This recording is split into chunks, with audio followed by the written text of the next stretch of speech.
I tried not to let my irritation show on my face. It is often difficult to maintain a professional, detached demeanor with new patients. This is especially true when dealing with people like Katrina. Yes, you heard right, Katrina. That's the devastating hurricane that practically wiped out New Orleans.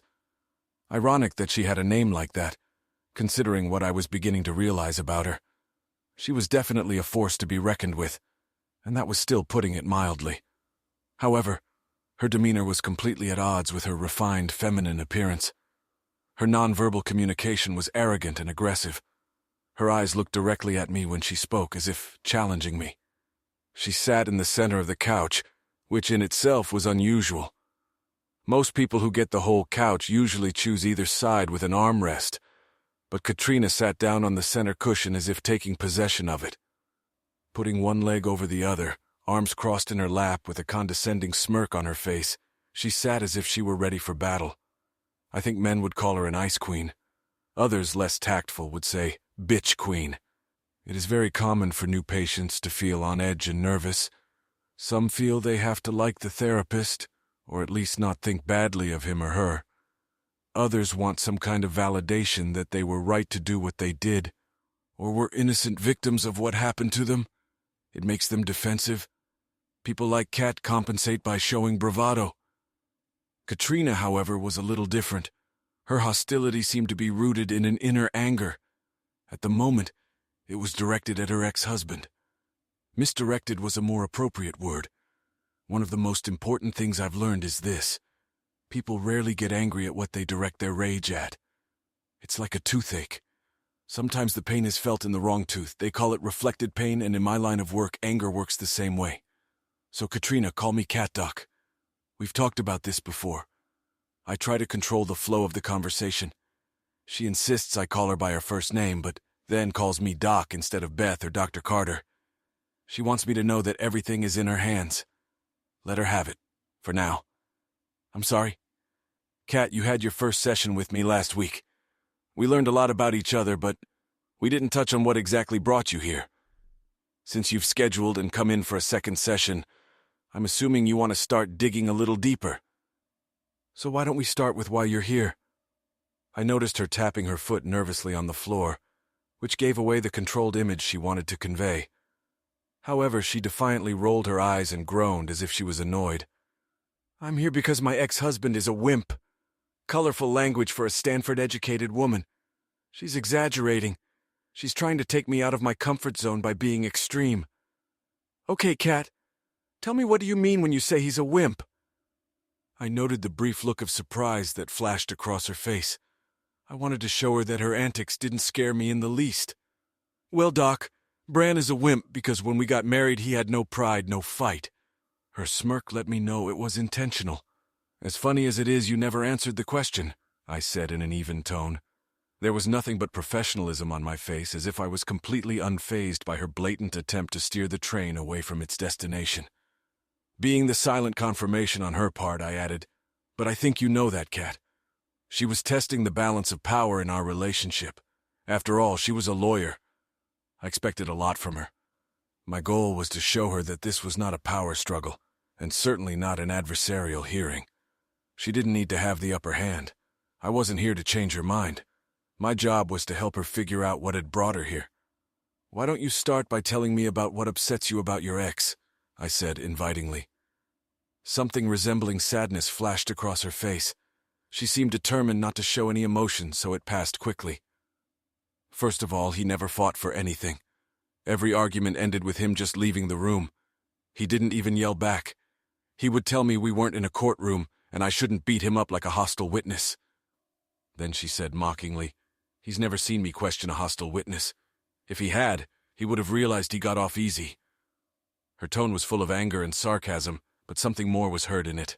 Regret, sadness, maybe even a little remorse. What do you think he should have done when you two fought? Her face contorted with a mixture of emotions. I don't know.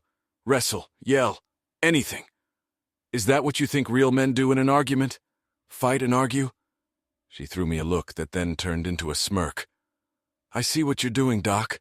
Next you're going to tell me Bran was right not to argue.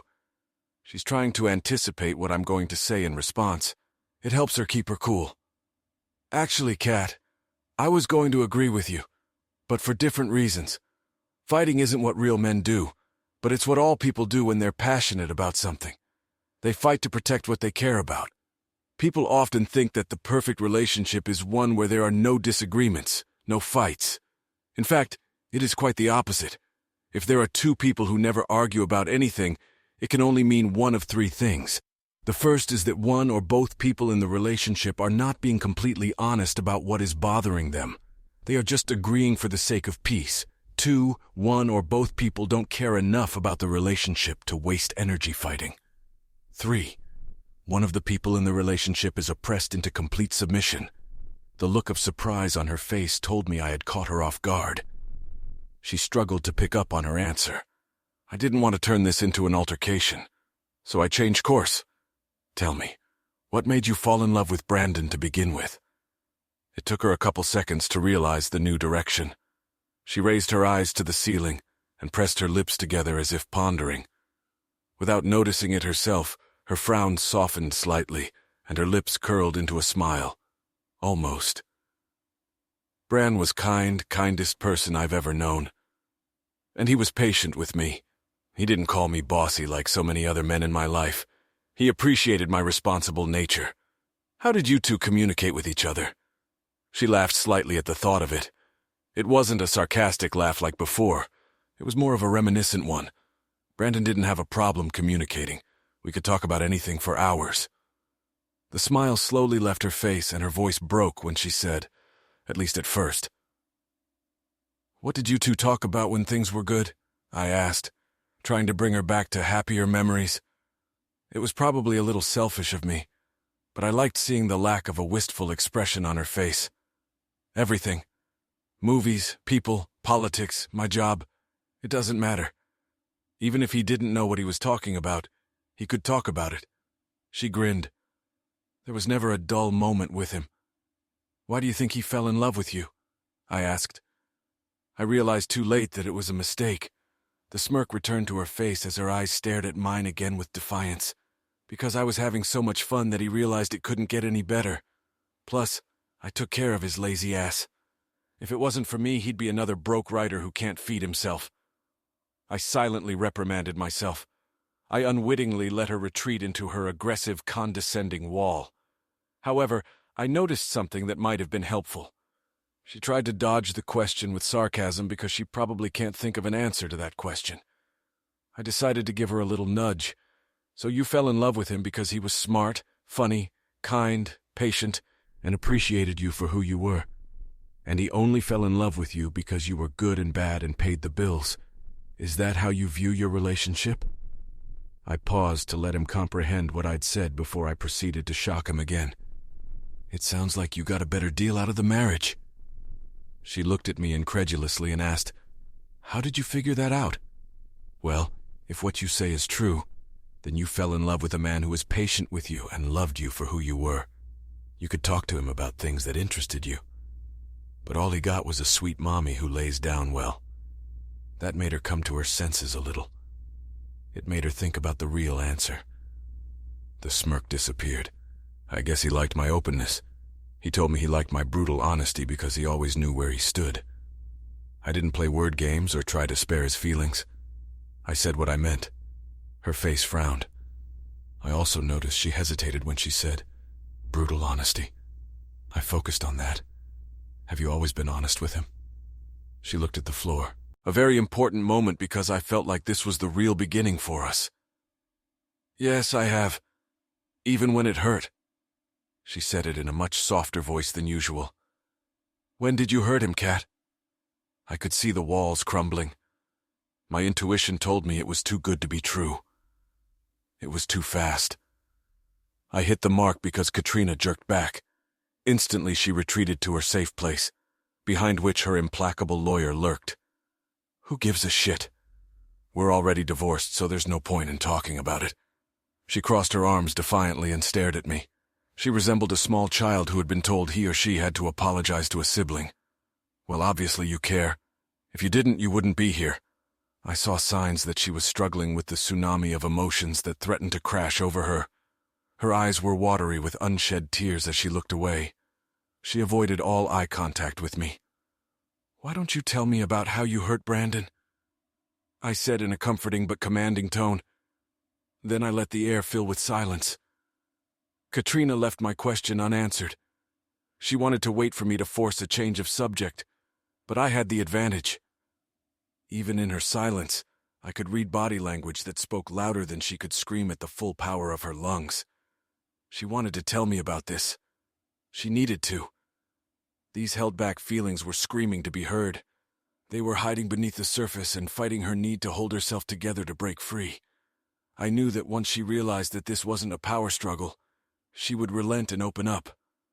"Okay, fine," she said finally. "I was honest with him when I was having fun with another man.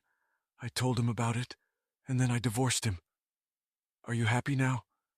She searched my face for any reaction, but I didn't say anything back. I remained neutral.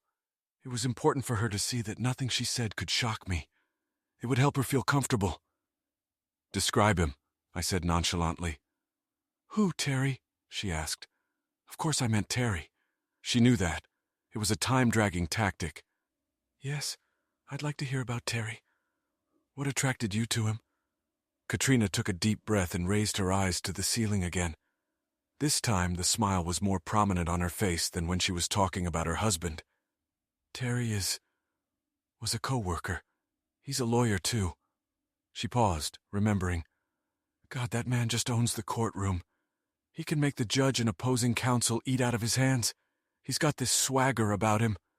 Just like he knows that no matter what, he's going to get his way." "He has a commanding presence," said I. It wasn't a question. I rephrased her words to give them more context. She nodded. "Oh yes, he's the only person who's ever intimidated me. We were both vying for the title of senior partner." "I see. That's intimidation you felt. Did it attract you? Caused you to fall for it?" "I think so, yes. It was quite exciting. No man has ever made me feel that way." "Including Bran." She leaned forward and began to run her fingers over her fingers. "All the men I've dated have always been inferior to me. A few of my ex-boyfriends ate vegan only because I told them that as long as they were with me, they wouldn't eat meat. Even if they didn't like it, they ate it for me. Bran didn't go that far, but he was pretty much in line with the others.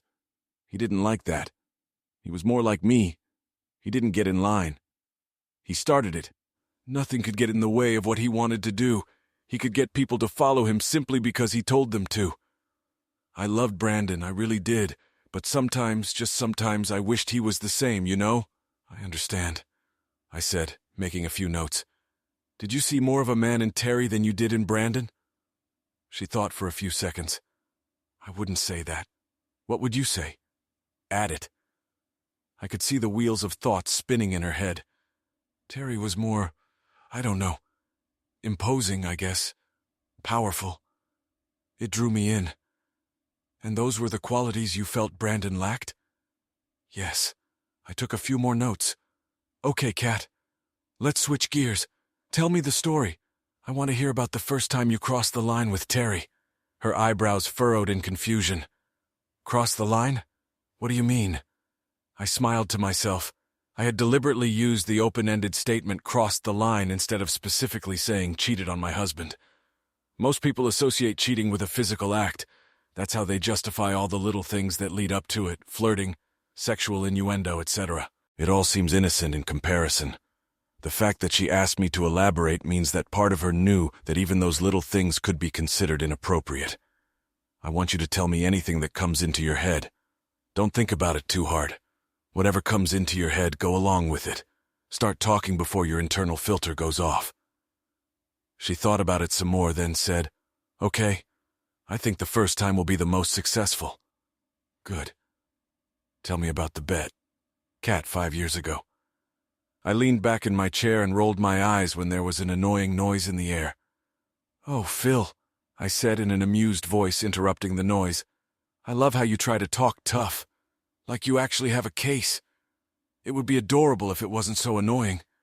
But okay, we both know you have nothing to fall back on." He launched into another puffed-up monologue about laws and bylaws, none of which helped his position one bit. All he did was fill the dead air with loud words that were meant to inspire fear. As if on cue, the paralegal I'd been waiting for brought me the actual bylaws pertaining to the case, not some made-up one that might have applied in 1995. I pointed to the phone to indicate that this was the conversation I needed her for. She smiled quietly as she opened the manila folder and tapped her finger on the highlighted section. "Kat, my client wants," began Phil speaking, his annoying voice coming through the speakerphone. I didn't care at all what his client wanted, so I interrupted him. "Phil, please stop talking. Your voice is annoying and my stomach hurts from being fed too much nonsense. Apparently your paralegals aren't worth a damn. Fortunately, ours are top-notch. So I took the liberty of asking them to do your work for you." Having said that, I winked playfully at the paralegal who was handing me the papers. She smiled broadly at my praise. "I'm going to email you some bylaws that should interest you. Please read them. As much as I love embarrassing you in court, it gets tiresome. How many times have you lost against me already?" The line fell silent for the first time since he had called me with his client's demands. Then he said bitterly, "You're a real bitch, Kat." "Yes, that's right. 3 times. I could feel him seething on the other end of the wire. "Screw you, understand? Screw you." He growled, showing off his extensive Columbia University education. "He'll do, Phil. Kiss my wife for me." "Ta-ta," I muttered with fake cheerfulness as I hung up the phone. I then closed the manila folder in front of me and scribbled a few instructions on the front of it. "Sonia, give this to Kim and tell her to email it to these people and close the door behind you, please." Nodding, Sonia took the folder and walked out. I exhaled noisily and leaned back in my chair, enjoying the silence. Glancing at the clock, I realized it was only 10:30 in the morning. Brandon must have gotten out of bed by now. It's so nice to be able to wake up whenever I want. People with real jobs don't have that luxury.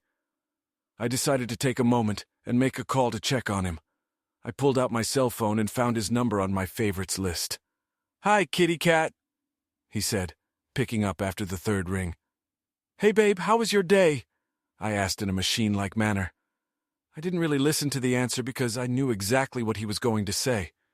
We had this conversation in one form or another almost every day.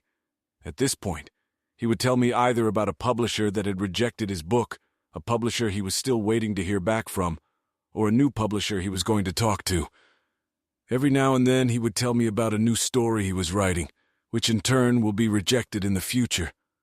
While I was talking to him, my cell phone buzzed in my office, indicating that my secretary was trying to reach me. I muted my cell phone and pressed the button to talk to her. Brandon still kept talking, and I knew I had a few minutes before I had to answer. Like I said, we talked about this on a daily basis. "Yes, Kim, Mr. Ross is here to see you." I smiled to myself and rolled my eyes. He was here. No doubt the reason for his visit was to gloat and stroke my face with the fact that he had won our little bet. We had a whale we were both trying to catch on a fishing line named Mr. Wellington. This guy was a lawyer's dream. He was a walking lawsuit, and he was a VIP of a Fortune 500 company. I hadn't put anything in his cup, but he didn't know that. He eyed me suspiciously for a while, then took a hesitant sip. When he realized the drink didn't contain poison, he looked at me again with that damn smirk. "Wow, counselor, I must say you make a really good cup of joe. We should have made this bet a long time ago. Stephanie is going to love it." "Eat me," I said without thinking about it. The moment threatened to get awkward, but Terry played it off masterfully. Such unfeminine language. "Do you kiss your husband with that mouth?" he said, dodging the rising tension. I was a little disappointed that he didn't respond with a volley. Most men wouldn't have missed such an opportunity to flirt. This time, I deliberately took it to the next level. I leaned forward, gave him a smoldering look, and said, "You'd be surprised to know what I can do with my mouth." That got his attention. He looked at me curiously, trying to figure out if that's what I said. When I didn't look embarrassed, he replied, "Honestly, Kat, I wouldn't be surprised by anything from you. You're a woman of many talents." My ego was stroked, and I doused him with cold water to cool him down. "Good. You may now leave my office and hand your secretary my perfect coffee." The quick change in temperature knocked him out of it for a second. Then he laughed, rising from his chair. "You can be a bitch sometimes. You know about that?" "I've heard," I said, winking at him and snapping just as he did to me. He shook his head with a final chuckle and headed for my door. He was about to walk out, but stopped. He turned around and looked at me with a twinkle in his eyes. "What if I give you another way to pay your bet?" Curious. I leaned back in my chair. "I'm listening." He thought for a second, as if trying to decide whether to say what he was thinking. When he asked slightly, "What kind of underwear are you wearing?" This time it was my turn to get whiplash from the sudden sharp turn this conversation had taken. "Excuse me?" incredulously exclaimed I. What incomprehensible thing had I said? My mouth dropped open. "You're kidding, right?" He said nothing. Didn't apologize. Didn't try to excuse himself. He just stood there as if seriously expecting me to answer. It's none of your damn business. That's just the way it is," I finally said. He smirked and let out a small chuckle like he knew something I didn't. Okay. He raised his hands in a sign of surrender. "But if you go and send me the picture, I might be able to convince you to go back to making Stephanie make her own coffee." He then backed away toward the door, leaving me puzzled. "You're crazy," said I. I noticed that there wasn't a hint of amusement or anger in my voice. It sounded more like amusement. "Just a thought," he said, finally opening the door and leaving. I sat in my empty office and shook my head. This man had a lot of nerve. He was married for crying out loud. I had met Christina on more than one occasion. He was also acquainted with my husband. Neither of those things had stopped him from making his absurd request. And yet I couldn't help but be struck by his audacity. I should have been more offended, but I wasn't. Surprisingly, I was a little flattered. Terry seemed attractive to me. Any woman who wasn't a full-blown lesbian would have found it. He was handsome, driven, successful. He always smelled nice, and he could talk. It makes a man feel good to know that someone he finds attractive feels the same way. I thought about his offer. What should have been an immediate hell no turned into an argument between me and my conscience. After all, he hadn't asked me to entertain him. I grabbed my phone and sent him a quick text. "Do you have Instagram?" A few minutes later, he replied with a link. I checked it and saw that it was his account. I can't believe I'm actually going to do this, thought I, as I walked out of the office and headed to the ladies' room. Dr. Carter, present tense. Katrina sat on the couch with a pensive look, having finished her story. Hearing the story told in her own voice seemed to keep her in suspense. Undoubtedly, she had filed the event away in the back of her mind as insignificant. It had nothing to do with the outcome of her marriage. It was an entirely separate event. At least, that's what she'd probably been telling herself until now. "So, Kat, you sent him those provocative pictures of yours. I assume he liked them." Her contemplative look turned into a confident smile. "Of course he liked them. He's a damn man. I find it interesting that you've allowed yourself to be relegated to the level of a sexual object. You strike me as someone who has fought long and hard to be treated just the opposite." The smile left her face as she thought for a moment. "That's the thing, Dr. Carter. I didn't see Terry treating me as an object." "Say." I turned my attention to the fact that she finally called me Dr. Carter. By this time, her wall had almost completely collapsed. At heart, tough as nails, cynical woman who had entered the office was gone, at least for the moment. Her entire personality had changed. She'd allowed herself to be vulnerable with me. I can see that. I nodded. I didn't completely agree with her, but I understood what she was getting at. "And you like the attention?" "Every woman wants to be desired. And Brandon? Didn't he make you feel wanted?" She took a deep breath and moved her hair out of her face. "It was different with Brandon. He used to call me beautiful all the time. So what changed Terry so much?" "I don't know," she said, with disappointment in her voice. We sat in silence for a while, as if taking a short break. Kat stared blankly into space, her thoughts darting around for answers. "Did you see Brandon as an equal to yourself?" "Of course," she replied nonchalantly. "She was my husband. Being a husband doesn't mean you're an equal." "Earlier you called Brandon a less worthy man." "I did not say that," she interrupted sharply. I was a little surprised at the vehement with which she did so. It seemed inappropriate. You've said several times that you wished he'd become a man. That's just a saying, Doc.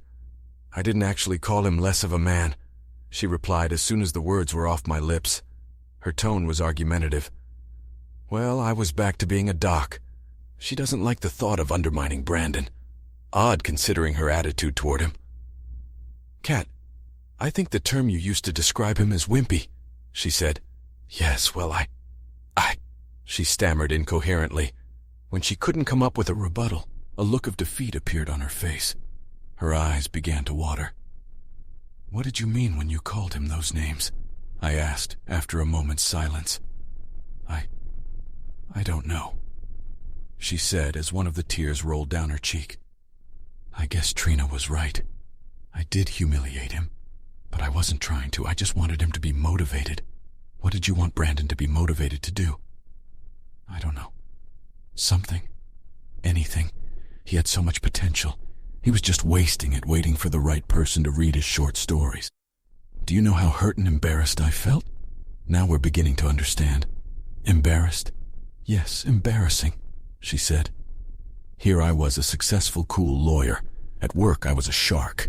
People looked up to me. People were afraid of me. My co-workers respected me. I fought every obstacle people put in front of me like Rocky goddamn Balboa. And then they'd ask me what my husband was doing. She paused and let out a small cynical chuckle. I'd answer them that he was a writer. Then they'd say, "Uh-oh, a writer? What has he written? And do you know what I'd have to tell them?" Nothing. I finished her sentence for her, sympathy filling my voice.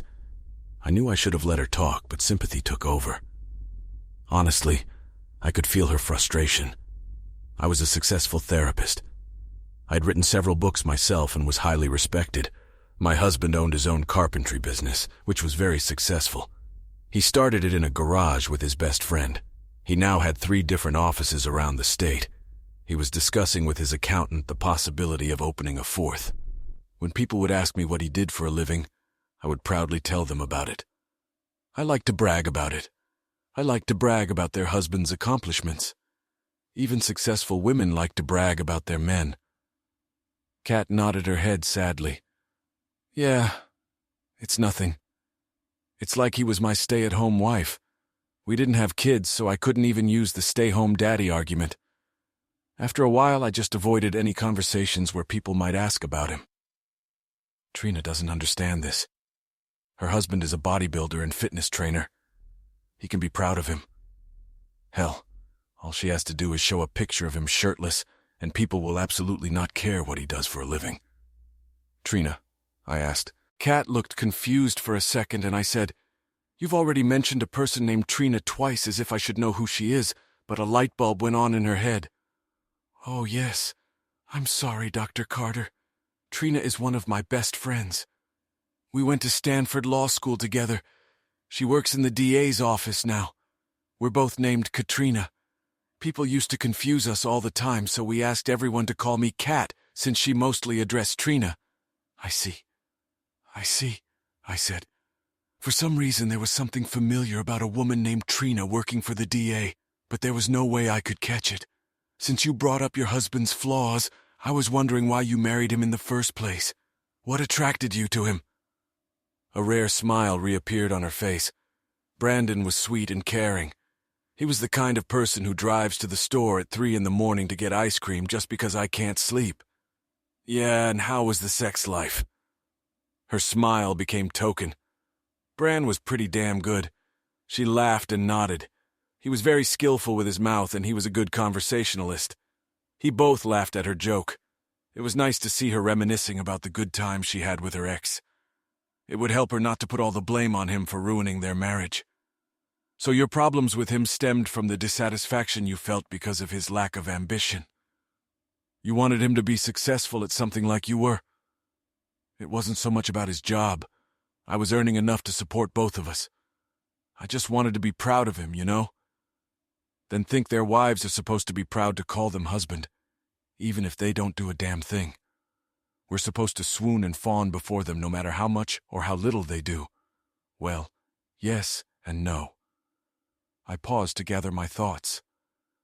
I had one more way to present this to her, and I was trying to decide the best way to do it. Do you mind if I give my point of view on this? Not at all, Dr. Carter. That's what I'm paying you for. Watching. You work hard to stay attractive, don't you? Yes, I do. Good. How would you feel if your husband was embarrassed by the way you looked? What if, because of his dissatisfaction with your appearance, he was embarrassed to show people pictures of you or mention you in conversation?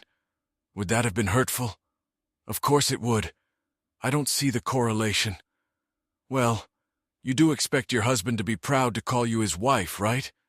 Even if you were a 250-pound woman working at Walmart, wouldn't you expect him to be happy that you were his wife? Would you justify cheating on him because you weren't pretty enough? Those are completely different things, Dr. Carter. It's apples and oranges. No, Kat, it's apples and apples. We women often subconsciously judge our potential life partners by how confident they are.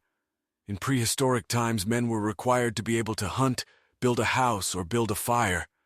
Nowadays, we judge that security by how important their career is. A higher-paying job usually means it is more important. In today's society, women are taking their lives into their own hands and seeking these jobs rather than relying on men. However, when choosing a mate, we tend to still look for a man whose job title is equivalent or higher than ours. We want to have our cake and eat it too. Intellectually, we should realize that if we are at the top of our profession, our significant other often won't be, but we're still made to expect it. Okay, she said, waiting for me to connect the dots. Well, men usually have a more primitive criterion, physical beauty. The more beautiful a wife is, the more she is honored by others who look at the marriage from the outside. In prehistoric times, a woman's physical body determined how capable she was of bearing and raising children. Men were still men. We both laughed a little before continuing. Of course, there are other factors that influence a couple's choice. Modern society has changed a lot of the way we look at things. But if we're being honest, those are the first things men and women look for in each other. Still don't see where you're going with this, Doc. Well, you could make the argument that being embarrassed by your husband's lack of ambition is almost equivalent to him being embarrassed by your looks. She looked at me thoughtfully for a moment. Then she made a grimace and said, No offense, Dr. Carter, but I don't agree with you at all. Good. Agree to disagree. Be that as it may, your dissatisfaction with your husband caused you to cheat on him. No matter what perspective you look at it from, you still dealt your marriage a huge blow, even that you have not been able to recover from. But no, Kat, it was you who did it, not him. You. I did, she said quietly as the tears began to flow. I did. She put her head in her lap and began to cry loudly. Her shoulders shook and her body shook with sobs. I sat in silence, letting my emotions overwhelm her. She needed this. As much pain as she was in, she needed this. I didn't mean to hurt him, Dr. Carter. I really didn't. I was just so disappointed in him that I couldn't even look at him the same way. But I never wanted to hurt him. I know, Kat, I said comfortingly, holding out a napkin to her. But you have to accept that you hurt him. You have to accept it. It's easy to write it off as him being a wimp. When you do that, you justify yourself by saying he deserved it. No matter what, you can't hold him accountable for your choices. You made your own choice by cheating on him and distancing yourself from him. You may have tried to motivate him in the beginning, but somewhere along the line you gave up on him. Admit it. I don't want to, Dr. Carter. I don't want to be that person. I felt it was time to get her talking again. I didn't want this to turn into a student-teacher session where she listened obediently while I spoke. She seemed to be suffocating in this conversation. Tell me, Kat, how has your attraction to Terry affected your life at home? How have things escalated? Kat snorted and took a deep breath. Well, Kat, my life changed slowly. Slowly, and then bam. Nothing was ever the same. At the office, I expected there to be awkwardness between Terry and me. Surprisingly, it didn't happen. There was an initial shyness at first. The reason wasn't so much the picture I had sent him.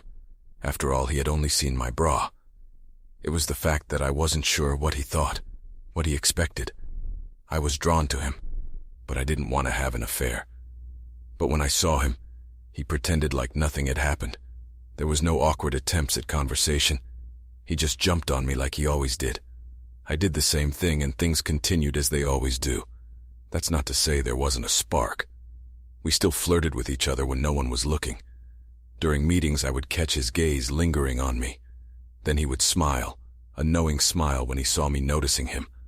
To compensate, our competitiveness increased. I didn't hesitate to poach clients from him whenever the opportunity arose. I would even steal Mr. Wellington from him if I had the opportunity. We still competed with each other for the title of senior partner. Underneath it all, however, lurked our primal desires. Anticipation. I relished the fact that his eyes scanned my body from head to toe at every opportunity. I pretended not to notice anything, just as he pretended not to notice me inhaling the subtle scent of his cologne.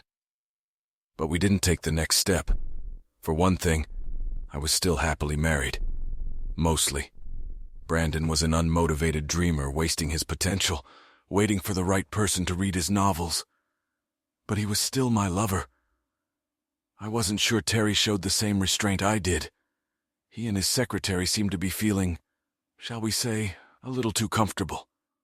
They tried to pretend and appear professional when others were around. But there was something about their communication that set the rumor mill in motion.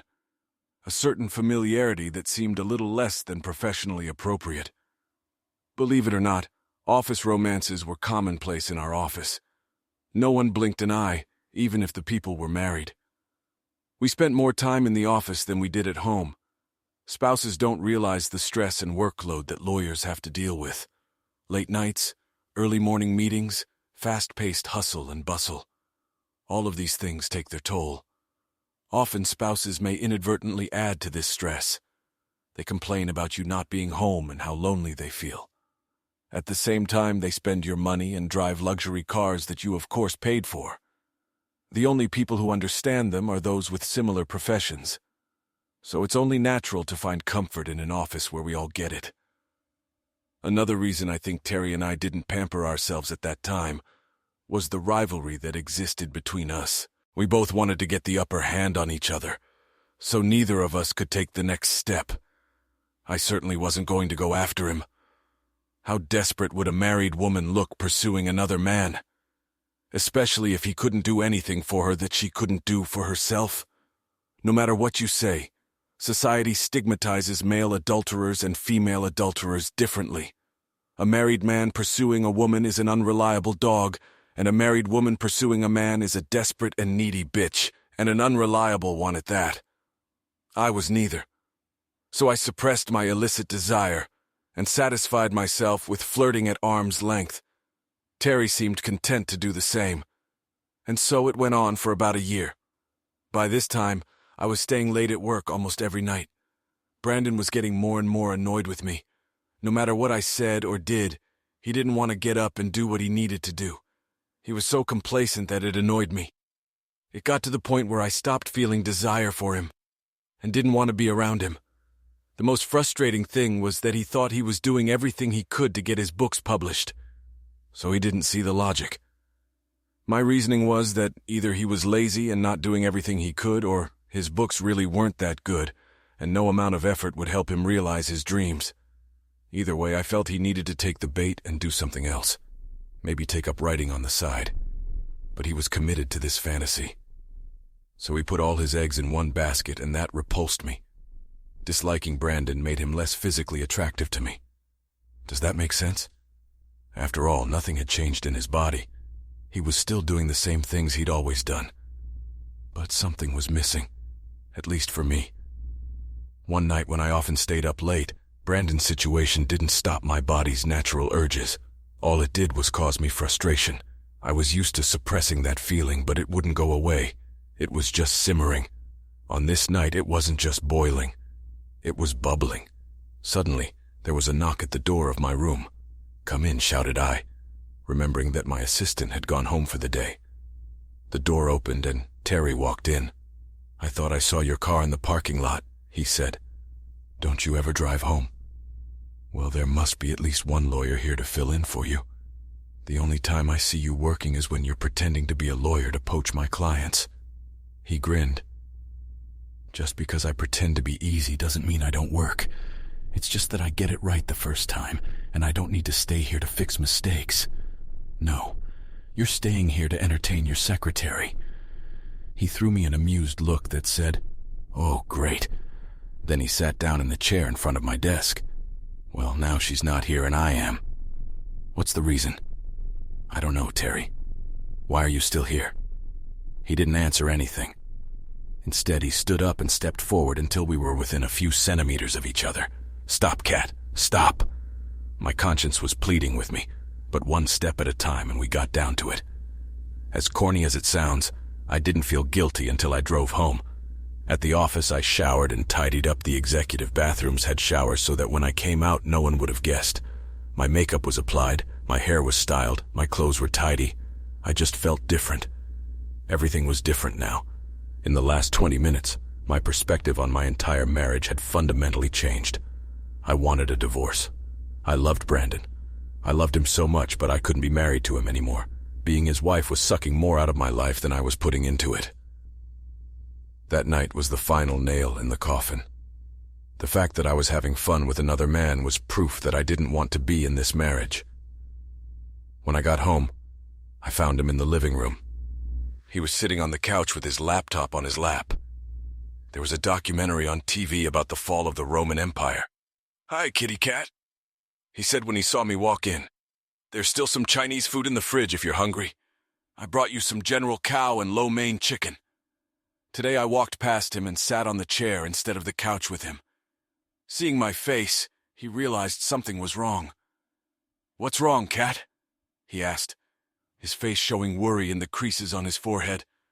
I took a deep breath as a single tear rolled down my face.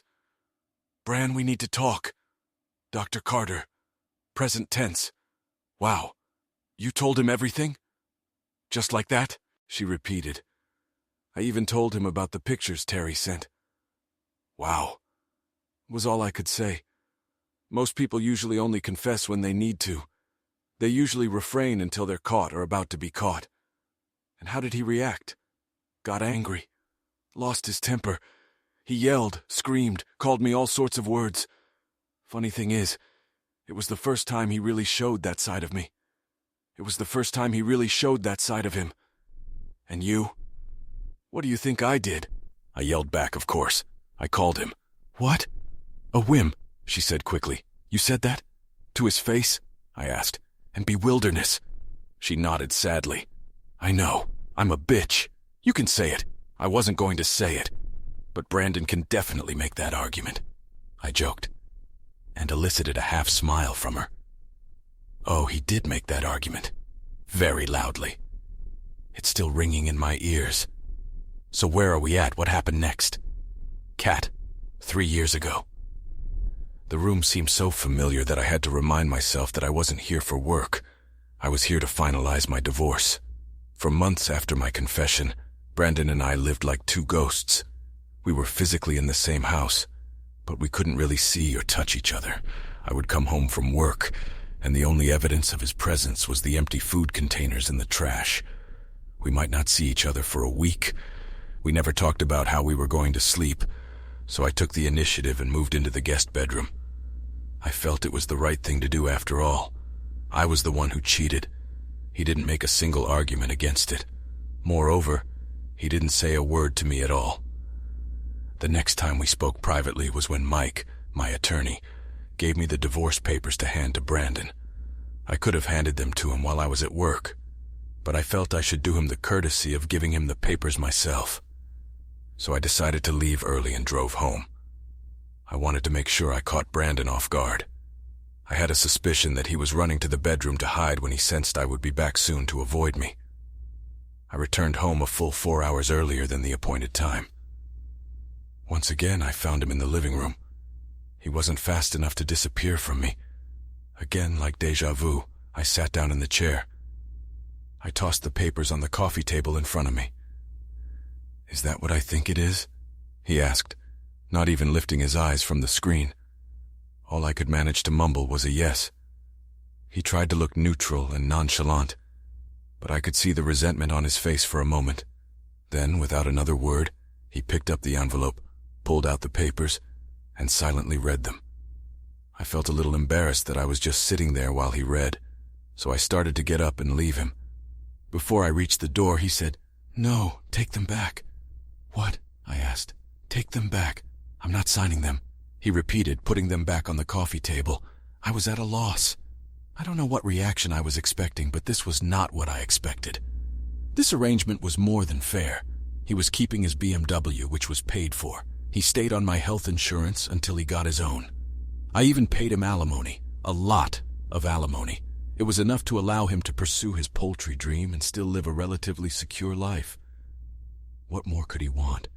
What do all abusive spouses want? It's never about money. It's usually about making the other person suffer. I didn't want to fight him in court. I really didn't. Not because I was afraid of losing, quite the opposite. It was because I'd win and crush him in the process. Brand, please, don't make this any more painful than it has to be.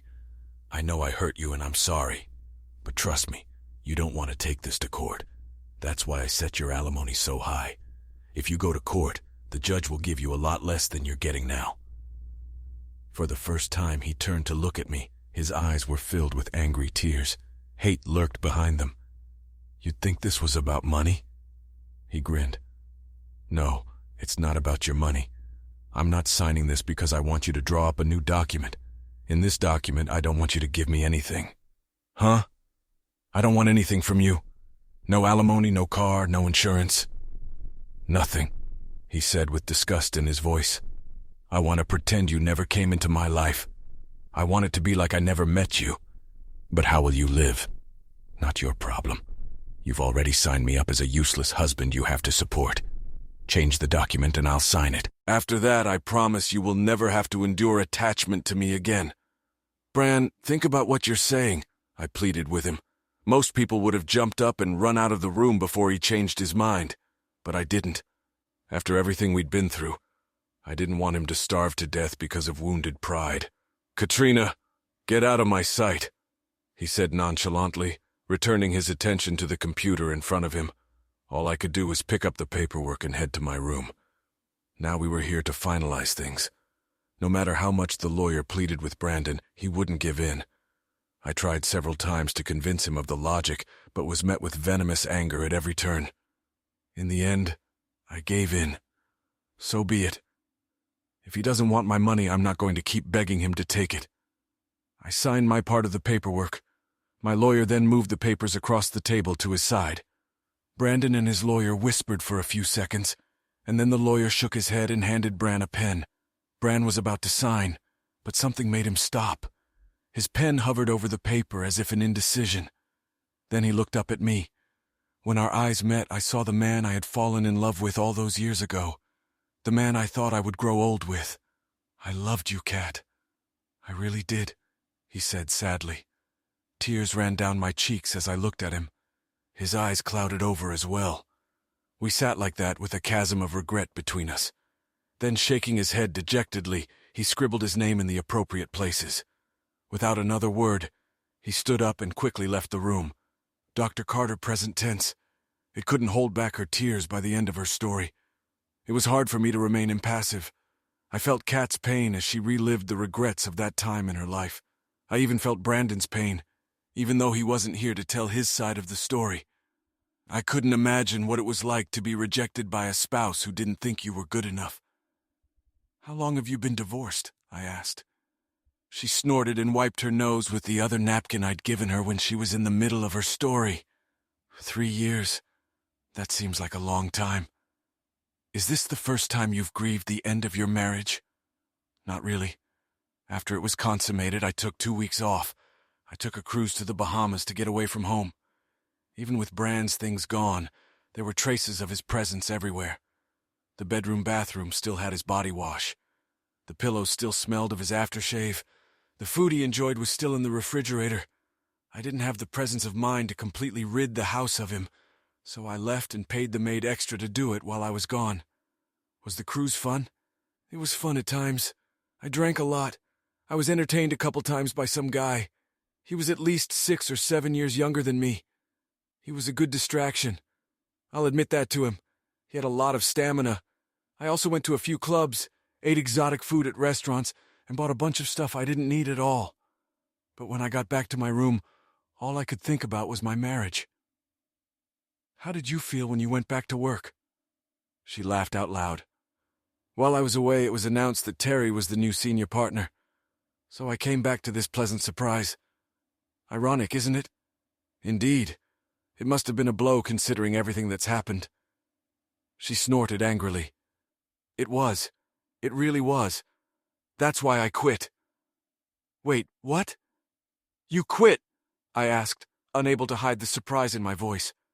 She laughed again. Yes, quit my job. Maybe I was still grieving my marriage and couldn't think clearly. I don't know. I was very emotional. But when I heard the news, I just lost my temper. Jerry Maguire style. When I left, I caused quite a stir. They're probably still talking about it to this day. Wow, that was all I could say. I hadn't expected that part of the story. Do you regret it? About what? Quitting your job or divorcing Brand? Both! She thought for a second before saying, yes, I regret it. So what brings you here after all this time? I expected it to be sooner. She reached into her purse, which she had placed beside her on the couch, and pulled out a crumpled, tattered piece of paper that looked like a brochure. She placed it on the coffee table between us. I picked it up and read it. It was the program for a play called The Woman in the Cave. What's this? I asked. She snatched it out of my hands, unfolded it on the back, and pointed to the name. She pointed to the author. It was Brandon's play. She leaned back and told me about it. It's about a man who is trapped in a cave during a storm. He's trapped in there with a woman. While the storm rages outside, he and the woman talk to pass the time. He tells her stories from his life. Unfortunately, she's a real mean bitch. She constantly tells him everything that is wrong with every story he tells. She calls him weak and pathetic and chides him every chance she gets. At first he gets mad at her. They yell and argue. Then he begins to believe he is worthless. Finally, near the end, he begins to realize how much potential he has. He realizes that this woman's only goal is to destroy him. When he finally confronts her and tells her that no matter what she says, he will no longer believe her, she disappears, and the storm subsides. Then he realizes she was a figment of his imagination. Wow, that was all I could say. For what seemed like the billionth time today, he's playing for a week. Then he's taking it to another city. Most critics have given the play rave reviews. There are even rumors that he already has another one ready. Reading the program, I looked up to see where the play was taking place. You do realize it's 2 hours away, right?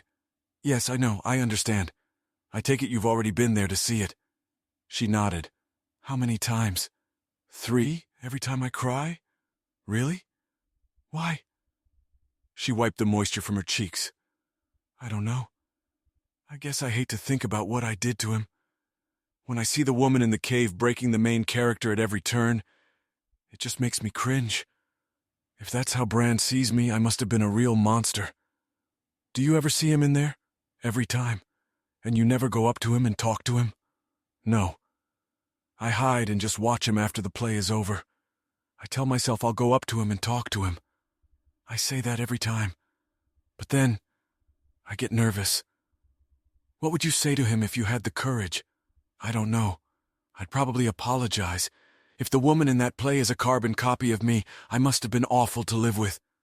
I want him to know that I never meant to hurt him. I was angry and disappointed in him. But I loved him. At least until the very end. I just wanted him to do something with his life. But it was never my intention to humiliate him. You still consider him? What you called him? A bloody wimp? No, my husband was one. My ex-husband wasn't. I understand now why he didn't want anything from me in the divorce. He wasn't just trying to prove to me that he could get by without me. He was making his own way. He was making his own way. I just wish I'd been there to help him instead of holding him back. Maybe you did help him. Again, maybe being married to you helped him. He didn't have the desperation that drives artists. Many great works of art and literature have come about during times of emotional upheaval. Look at all the great works of people who survived the Holocaust. Slavery or the Great Depression? Living in your home and eating your food, you didn't experience the desperation to produce that spark. Perhaps the collapse of your marriage gave him what he needed to find himself. But I'm a cave girl. Perhaps, I agreed with her. But the cave girl helped the man find himself, didn't she? She looked at me with a contorted face. So what are you saying? Are you saying he should thank me? No, Kat, absolutely not. But I think you should try to talk to him and say whatever you need to say. And then you should forgive yourself. I paused to observe her. She was sniffling into the tissues left over from her previous bouts of crying. I continued, That's why you're here, isn't it? Because you haven't forgiven yourself. All that anger you feel about him being a wimp just crowds out your real focus. He was never a whooze. He was just unmotivated. You're angry because you weren't the one who motivated him. Not before you broke his heart. Yes, she said in a breaking voice, breaking into more sobs. I was his wife. I was supposed to be there for him. We were supposed to celebrate together. Well, then I think you know what you need to do when you see this play for the 4th time. It sounds like you have a lot to say to him. But what if he doesn't want to see me? What if he rejects me? Considering the fact that you've been rejecting him for almost a year, I think you can handle a little karma, a big bad lawyer like you. She laughed curtly. I think so, Dr. Carter. We both stood up and I let her hug me. You're going to be okay, Kat, I whispered in her ear, stroking her back reassuringly. Thank you, Beth. Thank you so much. Kat, next night. For the 4th time this week, I listened to the thunderous applause the actors applauded. For the 4th time, the actors called my ex-husband to the stage to bow with them. And for the 4th time, I cried. When everything quieted down and people began to go home, I stood in the corner and watched him interact with the guests in the audience. Every fiber of my being wanted to turn around and run back to the car. But my heart demanded that I stay. I needed to talk to him. When the crowd dispersed, I headed toward him. He noticed me when I was a few steps away, and I saw his smile fade. His eyes were trying to comprehend what he was seeing. Hey, Bran, I said meekly. I didn't mean it to sound that way. It just sounded that way. Kat, hi. Didn't expect to see you. Yeah, but I was in town and thought I'd check out your theater. I've heard great things about it. Confused, he asked. Really? You were in town? All the way here? My brain weakly tried to come up with a plausible scenario where I would end up so far from home. When no option came to mind, I decided to humble myself and just tell the truth. Actually, no. I'm lying. The only reason I'm in town is to see you, just like I was here last night and the night before. He froze in place. You're here to see me? He asked incredulously. Why? I took a deep breath. This conversation was actually shaping up better than I thought it would. I hadn't expected it to go this far. I had a bunch of scenarios running through my head. One of them even ended with him forcibly grabbing me and throwing me out. I need to tell you something, especially now after watching you play. I was hoping we could go out and, talk for a while.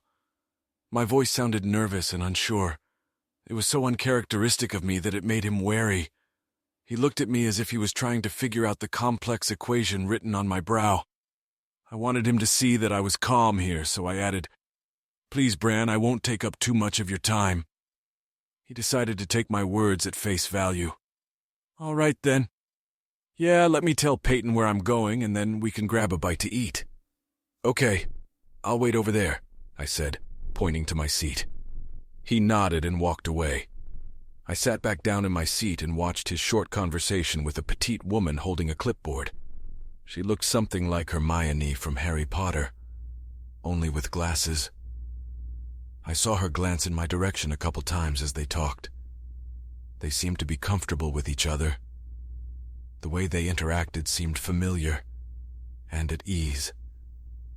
I realized how comfortable they were when they kissed before he walked over to me. All right, Kat, I'm ready to go, he said, putting on his coat and scarf. I got up from my chair and followed him out of the theater. So what brings you here? He asked, swallowing a bite of his disgusting roast beef sandwich. I stabbed my salad with my fork, watching him. I'd rehearsed this moment so many times, like I was preparing a deposition on the eve of an important case. I knew what I had to say, but right now nothing. An empty space. I just wanted to say, "I'm sorry." It was all I could say. He nodded inside, averting his gaze. Silence fell between us. Neither of us knew where to take this conversation. There were so many unspoken words between us, so much unspoken pain. It was impossible to know where to begin. "You hurt me, Kat," he finally said. Simple. Everything we were trying to say to each other fit into those 4 words, I know. I looked back and I said, unable to hold back the tears that were starting to come to my eyes. Bran looked at me and nodded. Yeah, me too. There was silence around us again. Once again, Brandon got behind the wheel. "What did you think of my play?" he asked, changing a mood that was threatening to turn somber. My face lit up. "Oh my God, I really like it. Honestly, I didn't know you had it in you. I didn't mean for that last statement to sound the way it did. It was supposed to be a compliment, but instead it sounded like I didn't believe it at all. I meant that I didn't know you wrote plays. I thought you only wrote novels." I said this, quickly trying to clean myself up.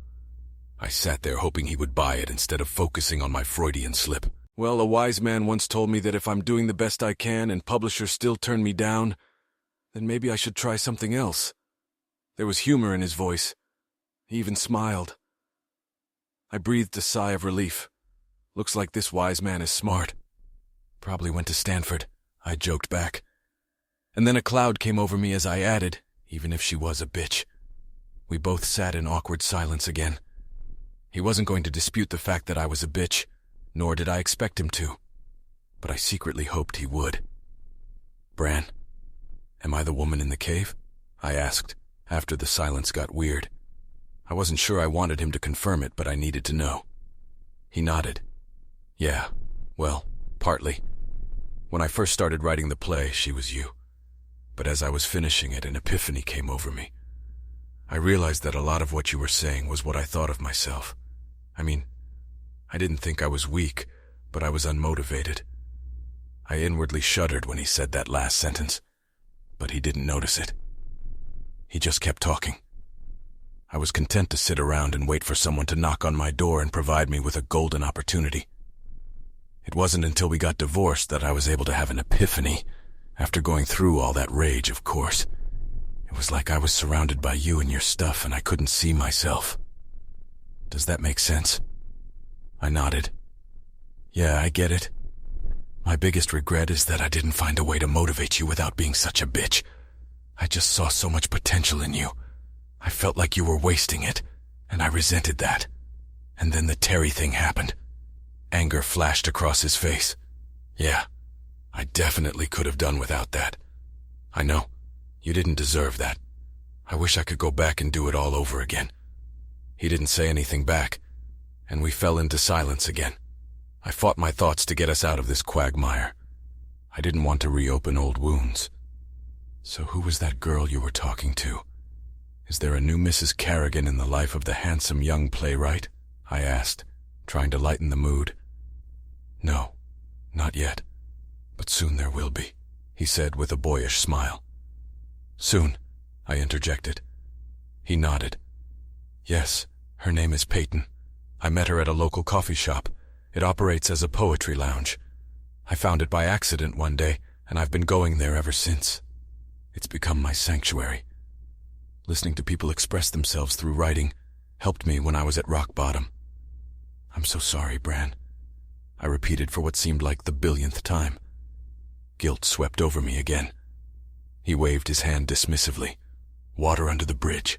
Besides, that's how I met Peyton. Peyton? I asked incredulously.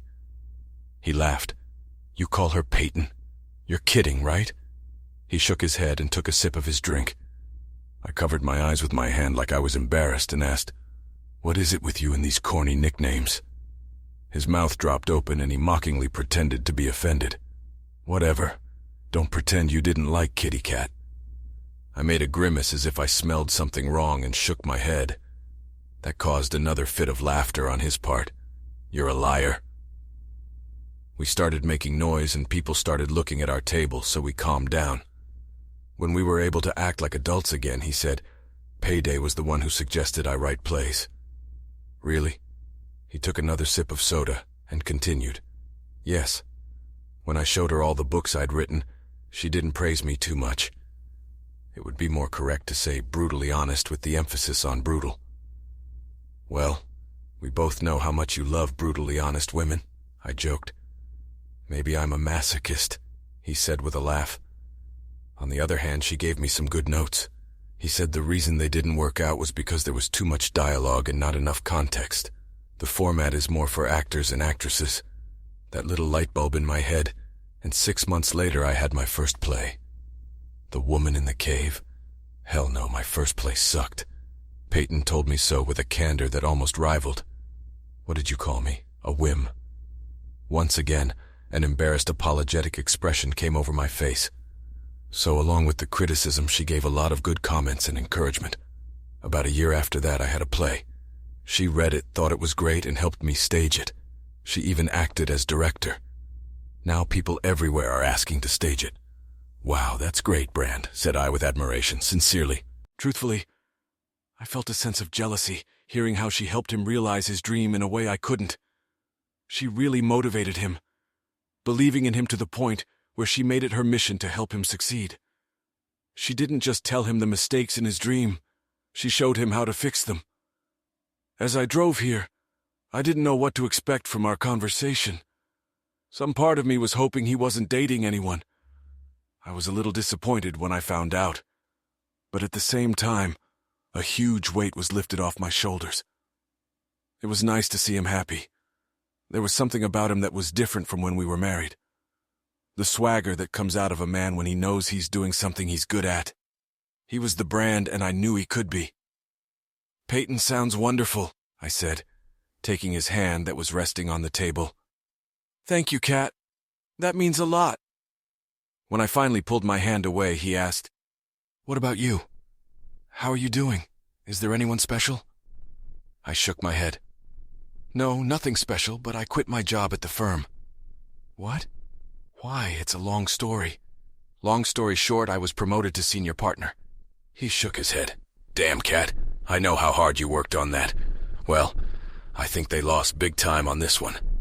He said, "I honestly believed he was being sincere. Yeah, stuff happens, you know, but I quickly found a job at another firm. I took a slight pay cut, but it was almost unnoticeable since my ex-husband was a stubborn jerk who refused to pay child support." "You're welcome," he joked smugly. "Never mind. Anyway, right now I'm really focused on my career. There's a lot more potential for growth where I am, and I intend to pursue it. That doesn't leave much room for relationships. If Mr. Right shows up, then fine. If he's happy to defer to my goals, we can try. But I'm not on a quest. I'm fine where I am." I said this with a smile. "Met?" He nodded and looked at me in a way that made me realize he was genuinely happy for me. Good. We talked for another couple of hours. We talked about everything. He talked about the new people in his life. I talked about a few cases I was working on. Like I said, he was a very good conversationalist. I was disappointed when it was over. I didn't want to leave him. If I'm being honest with myself, a big part of me missed him and what he brought to my life. This Brandon and I definitely could have done better, but he was happy in the new life he had found. It suited him just fine, and I was happy for him. As I drove home, I felt better than I had in a long time. I knew that Brandon had forgiven me, and that really helped me forgive myself. I may have been his girlfriend in the cave, but it wasn't the end for both of us. A person who lives life to the fullest learns from the past, lives in the present, and plans for the future. What more could you ask for? Thanks for watching. I hope you enjoyed it. So subscribe to my channel and watch the next video.